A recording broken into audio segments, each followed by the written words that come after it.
let's go. Yeah. For those of you that want to know what we're all about, it's like this, y'all. This is 10% luck, 20% skill, 15% concentrated power of will, 5% pleasure, 50% pain, and 100% reason to remember the name. Fort Minor.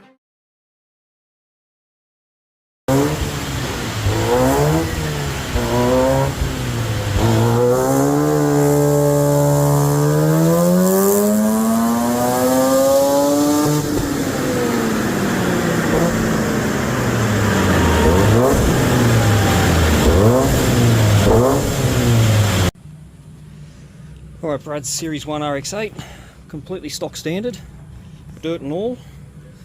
It made a total of 160, and that's about what these things make standard.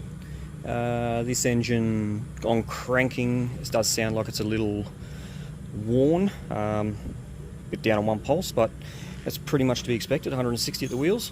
Now we'll pull this thing out, we'll put the REW engine in, put some boost into it, and we'll see what we can make with that. Hey guys, welcome back to the channel. So we've just dynoed Brad's Rx8 in its completely stock form, so you've seen what sort of power that makes.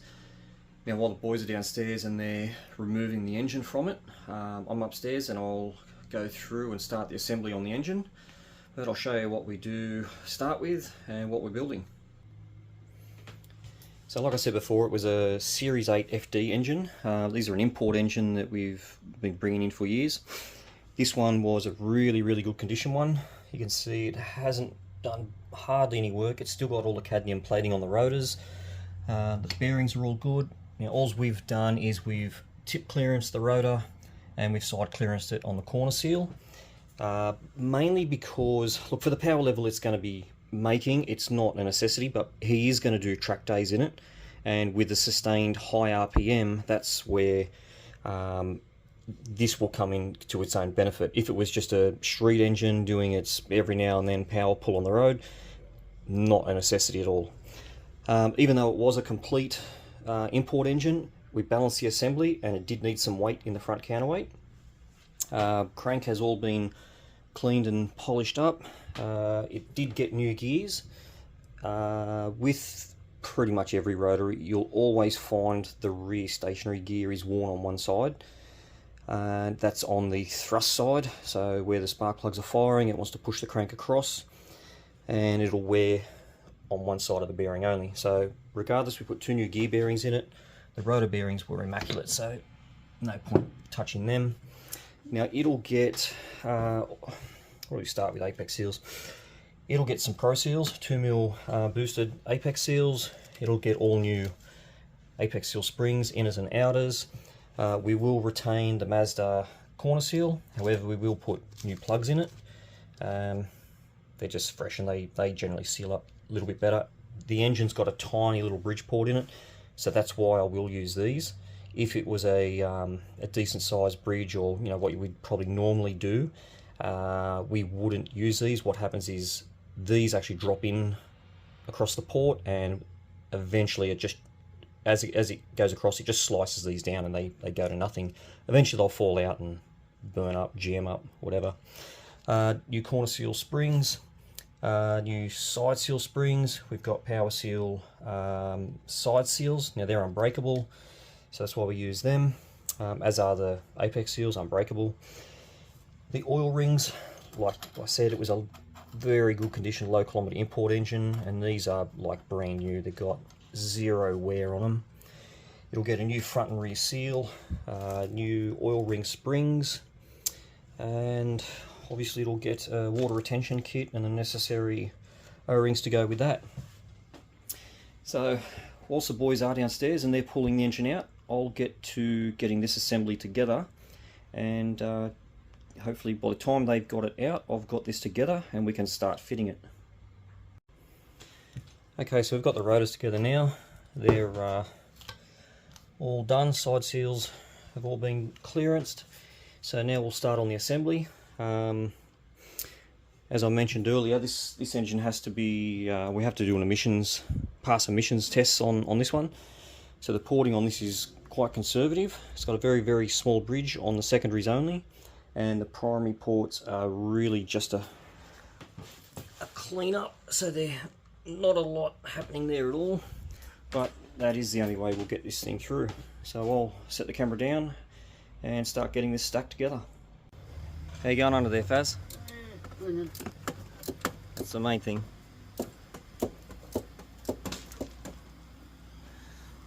Alright, so the engine's coming out of the Rx8. Whilst the boys are pulling that out, I'll head upstairs and start assembling its new transplant and get it ready to drop in by the time they've got this out.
Alright, so the boys have got the engine out, cleaned the bay up.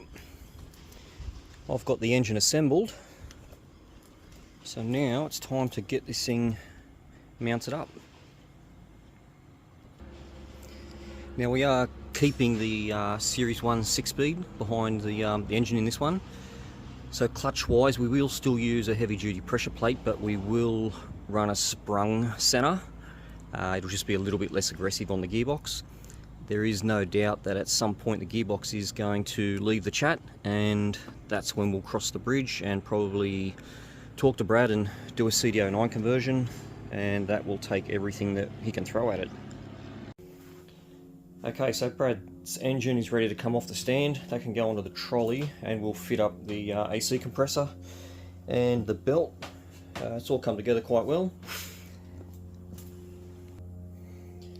It'll be running 4 1650cc injectors. Primarily this one will be on pump fuel, but we will have a flex fuel sensor, and he can have the ability to run E85 for his track days if he chooses to. So I'll get this one down and AC compressor on there, all mounted up, and that way that can go downstairs and the boys will start fitting it in. When we dynoed the car last week, we asked you guys to have a guess and see what you thought it would make, and we have a winner. Danny Wallace will be contacting you. He guessed 160 horsepower. As you can see from the start of this video, that's exactly what it made, 160.2. So yeah, Danny will reach out and contact you and we'll get some details and we'll send you up a Rotors Only shirt. So thank you everybody for your comments and your guesses. There's a few there that were way over, and there was a few that can't be rotary fans. 94 horsepower I think someone put. It's a bit savage, but yeah, hope you liked the video and keep up to date with everything else we're doing by subscribing to the channel, and we'll keep this thing rolling.